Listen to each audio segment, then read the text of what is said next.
When we think about creativity, we often focus on the mind, the ideas, the spark, the inspiration. But what about the space that we create around ourselves? The environment that we work in has a profound impact on our creativity. Let's explore why environment can make all the difference. Also, hi, my name is Karen. I am an illustrator based in New York, and I am here to make your life as an illustrator, artist, whatever you are, easier. This is a safe space. I am your friend, even though we've never met, so let's continue forward. So inspiration in your surroundings. You want to surround yourself with things that will fuel creativity, your imagination, inspiring art books, or items that resonate with you. I have plenty of stuff on my wall that I find so creative, as you can tell, and I tend to leave my artwork here as well, just for a pop of color, and then my abundant amount of art books. I'm not saying you need to buy these things. You can obviously make it yourself if you're not able to afford that right now. So whether it's a painting that sparks an idea or a book that challenges your thinking, your environment should reflect your interests. So the more you're surrounded by things that you love, the more they'll influence your work in unexpected ways. So next, the energy of your room. Perhaps a lively, vibrant space could lift your mood and help your creativity flow. You want to create a space that feels like you, whether it's like minimalist, boho, like maximalist, pop of colors that are essentially you. So what I like to do, I hate fluorescent lighting. And so obviously I always use warm lighting in my room or in my setting, because cool lighting sucks. Warm lighting makes me cozy, makes me feel comfortable. It also just inspires me with my art, because I do a lot of warm toned paintings, or illustrations in general. Colors, textures, and the arrangement of your furniture can enhance the vibe, making it easier to settle in and dive into your own world. To help that, I use Skillshare, which is today's sponsor. Lately, I've been spending a lot of time focusing on interior design, and one of the best ways I've been pushing myself creatively is through Skillshare. If you haven't joined yet, Skillshare is the largest online learning community for creatives. It's packed with thousands of inspiring classes in everything from illustration and design to animation, film, photography, and even entrepreneurship. Whatever your creative path looks like, there's something for you on the platform. What makes Skillshare stand out to me is that it's built specifically for creatives. The classes are taught by industry experts who really know how to break things down in a way that's inspiring and easy to follow. And the best part, you actually get to create something. Every class encourages a hands-on approach where you can apply what you learn to a real project. Right now, I've been diving into minimalist versus maximalist interior design by Anna Marcoux. She goes on about how extreme simplicity and extreme complexity in design can impact our emotions, from density, variety, shape, color, and even arrangements. It really clicked for me when I was trying to figure out how to work with my room, so definitely worth checking out. What I love is that the platform is completely on demand and the lessons are stackable, so you can learn at your own pace, whether you're just starting out or you're looking to refine advanced skills. If you're curious and want to explore what Skillshare has to offer, the first 500 people who join using the link in my description will get 1 month for free. Whether you want to start a new creative journey or sharpen your existing skills, now's the perfect time to dive in. And thank you to Skillshare for sponsoring this video. When I moved to a different place, because I moved recently in the last couple of months, I strategically planned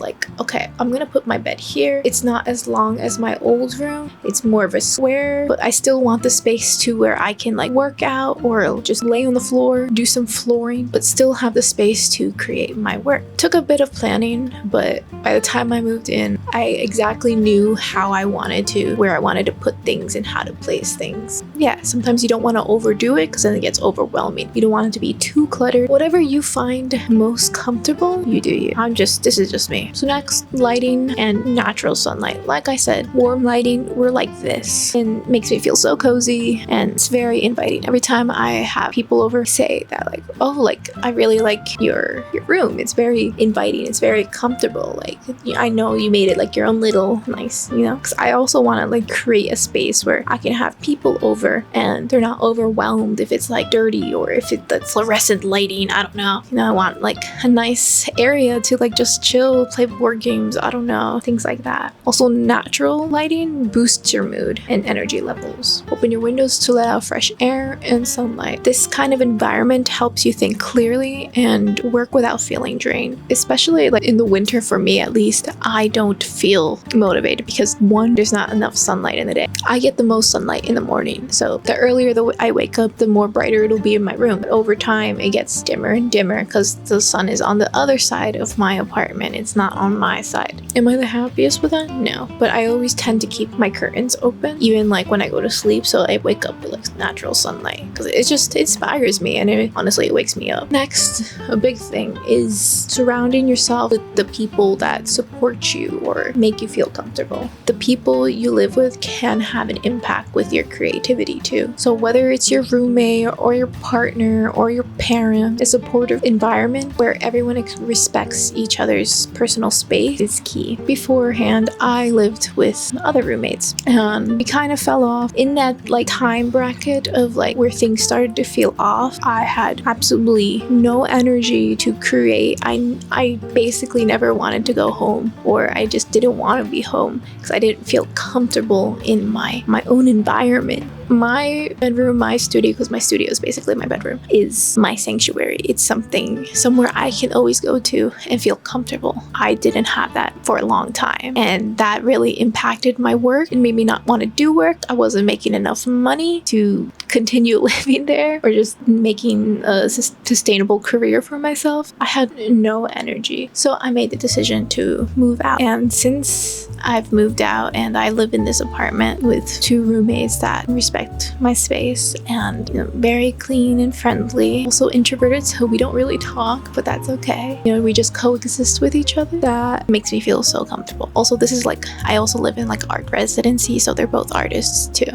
I finally feel more comfortable to be in my own space, and since I've moved, I've done more creating, I've done more marketing for myself, I've done a lot for myself that I haven't done in the last 2 years. And it's just crazy how like your setting or the people you surround yourself with can make a huge impact on just your career, not just your life. So it's important to keep in mind. I know it's hard for like maybe like family. That's something hard, especially if you're like not able to afford to live on your own. But maybe, setting your boundaries and whatever you have it, try your best. I don't know what to tell you. Or whenever you're able to move out on your own, create a space for yourself and surround yourself with people that make you happy and make you feel so supported and creative. That's what really matters. And you don't even have to work alone. Sometimes a shared space can inspire new ideas. So next thing, you gotta clean your room. A clean, organized workspace helps you clear your mind. At the end of the day, I take a bit of time, like maybe like 10 minutes, 10 to 15 minutes, 20 minutes max. I take a bit of the time at the end of the day to declutter whatever I brought out. I put things back into my utility cart. I wipe the table if I have to. I have to move back all the stuff like my easel. My easel's that way. My easel, put away my art books because this is my bedroom and not just the studio. I want to keep my bed, made. I want to put my clothes away because and this is like proven to be honest, but when you're in an environment that's really cluttered and you're in quite a depressive state, because I get it, we all go through that. The more it clutters, the more your mind isn't like clear. And I've had times where I didn't want to clean, or I just wasn't in the greatest mindset. I just rotted in bed and I didn't do work. There would be stuff all over my desk and I wouldn't want to do anything because it was a hindrance.